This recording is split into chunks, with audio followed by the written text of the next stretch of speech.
السلام علیکم سامعین، جاوید چودھری کا کالم ہم مسکرا کر تو دیکھ سکتے ہیں۔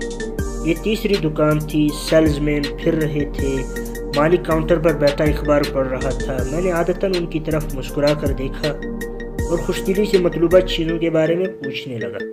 سب نے سرد نظروں سے میرا استقبال کیا۔ ایک سیلز مین ڈھیلے ڈھالے انداز سے میری طرف بڑھا، مجھے لیا اور شیلف کے سامنے کھڑا ہو گیا۔ میں قیمتیں پوچھتا رہا، وہ ٹھنڈے، روکھے اور بےجان لہجے میں بتاتا رہا۔ میں نے دیکھا پوری دکان میں کسی کے چہرے پر مسکراہٹ نہیں تھی، کسی کے انداز میں گرم جوشی، زندگی اور حرارت نہیں تھی۔ سب بے جان مجسموں کی طرح ایک میکینیکل طریقے سے حرکت کر رہے ہیں۔ مالک ہر آنے والی گاہک کو ترچھی نظر سے دیکھتا ہے اور پھر دوبارہ اخبار پر جھک جاتا ہے۔ سیلز مین نیم دلانہ طریقے سے گاہک کے ساتھ گفتگو کرتے ہیں، گاہک بھی سرد انداز سے قیمتیں پوچھتے ہیں اور دکان سے نکل جاتے ہیں۔ ہم بھی دوسرے گاہکوں کی پیروی میں دکان سے باہر آ گئے۔ باہر بازار کی ساری افراتفری موجود تھی۔ میں نے اپنے ساتھی سے کہا، یار طارق دیکھو، اس دکان میں سب کچھ ہے لیکن مسکراہٹ نہیں۔ طارق نے مخصوص کھوئے ہوئے انداز میں میری طرف دیکھا۔ میں نے کہا، اگر یہ تمام لوگ مسکرانا شروع کر دیں تو اسی ٹھنڈی، ڈھیلی ڈھالی اور بے جان فضا میں حرارت بھی آ جائے، زندگی بھی اور گرم جوشی بھی۔ طارق نے گردن ہاں میں ہلا کر تصدیق کر۔ ولیم جیمز ایک نفسیادان تھا۔ مدتوں پہلے میں نے اس کی کتاب میں ایک پیراگراف پڑھا تھا۔ اس نے کہا تھا، ہر جذبے کا اظہار کسی نہ کسی عمل سے ہوتا ہے۔ مثلاً انسان ہنس کر خوشی کا اظہار کر سکتا ہے، رو کر تکلیف، درد اور افسوس کا اظہار کرتا ہے، چیخ کر، چلا کر، چیزیں توڑ کر اپنا غصہ ثابت کرتا ہے۔ اس نے کہا، اگر ہم اس عمل کو الٹ دیں تو ہم اپنے اندر جذبہ بھی پیدا کر سکتے ہیں۔ مثلاً کوئی دکھی شخص اگر مسکرانا شروع کر دے تو تھوڑی دیر بعد اس کے اندر خوشی کا جذبہ پیدا ہو جائے گا۔ کوئی شخص خوش ہے لیکن وہ اداسی، پریشانی اور دکھ کی اداکاری شروع کر دے، اپنی آواز بھر لے، آنکھوں میں آنسو لے آئے تو ایک آدھ گھنٹے بعد وہ حقیقتاً اداس ہو جائے گا۔ ولیم جیمز کی یہ بات وزنی تھی۔ مجھے یورپ، امریکہ اور مشرق بعید کے ترقی یافتہ ممالک میں جانے کا اتفاق ہوا۔ وہاں میں نے بڑی شدت سے دو باتیں محسوس کی۔ ایک بات، کسی کی طرف دیکھیں، کسی سے مخاطب ہو، اس کے چہرے پر فوراً دل آویز مسکراہٹ آ جائے گی۔ دوئم، آپ کو ہر شخص مستقبل کے منصوبے بناتا نظر آئے گا۔ میں اس ویکینڈ پر یہ کروں گا، میں ان چھٹیوں میں وہاں جاؤں گا، وغیرہ وغیرہ۔ شروع میں مجھے یہ چیزیں پریشان کرتی تھی، لیکن جب غور کیا، میں اس ویکینڈ پر یہ کروں گا، میں ان چھٹیوں میں وہاں جاؤں گا، وغیرہ وغیرہ۔ شروع میں مجھے یہ چیزیں بہت پریشان کرتی تھی، لیکن جب غور کیا تو محسوس ہوا جن معاشروں میں امید زندہ ہوتی ہے وہاں یہ دونوں چیزیں بکثرت پائی جاتی ہیں۔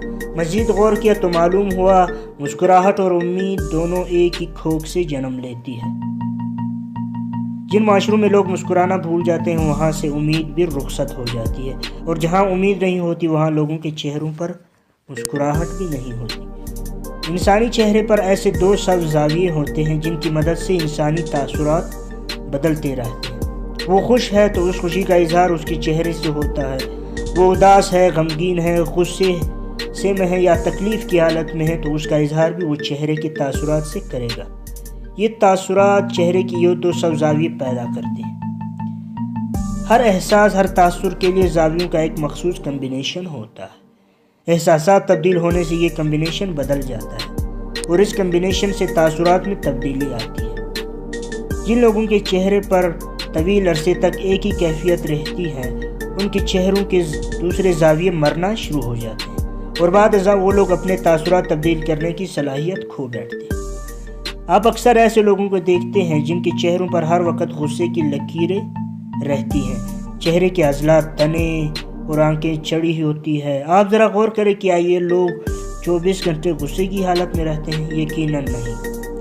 ان لوگوں کی کیفیات بھی تبدیل ہوتی رہتی ہیں، لیکن ان کے چہرے ان تبدیل ہوتی کیفیات کے اس اظہار پر قادر نہیں ہوتے۔ کیا ان کے چہرے اچھی کیفیت کے حامل زاویوں کے قبرستان بن چکے ہیں؟ کیفیات اور تاثرات کے تمام ماہرین اس بات پر متفق ہیں، صرف مسکراہٹ ہی وہ واحد کیفیت ہے جس میں انسانی چہرے کے تمام زاویے حرکت کرتے ہیں۔ جس کے ذریعے چہرے کے 200 پوائنٹس کی ورزش ہوتی ہے۔ لہٰذا جو لوگ دن میں کم از کم 50 مرتبہ مسکراتے ہیں، ان لوگوں کے چہرے کبھی بوڑھے نہیں ہوتے، یہ لوگ کبھی مایوس نہیں ہوتے، یہ لوگ کبھی زندگی سے نہیں اتراتے۔ چینی کہاوت ہے، جو مسکرانا نہیں جانتا اسے دکان نہیں کھولنی چاہیے۔ پاکستانی حالات میں اس کہاوت میں تھوڑی سی تبدیلی کی ضرورت ہے۔ ہمیں کہنا چاہیے، جو مسکرانا نہیں جانتا اسے اپنا دروازہ نہیں کھولنا چاہیے، اسے لوگوں میں نہیں بیٹھنا چاہیے۔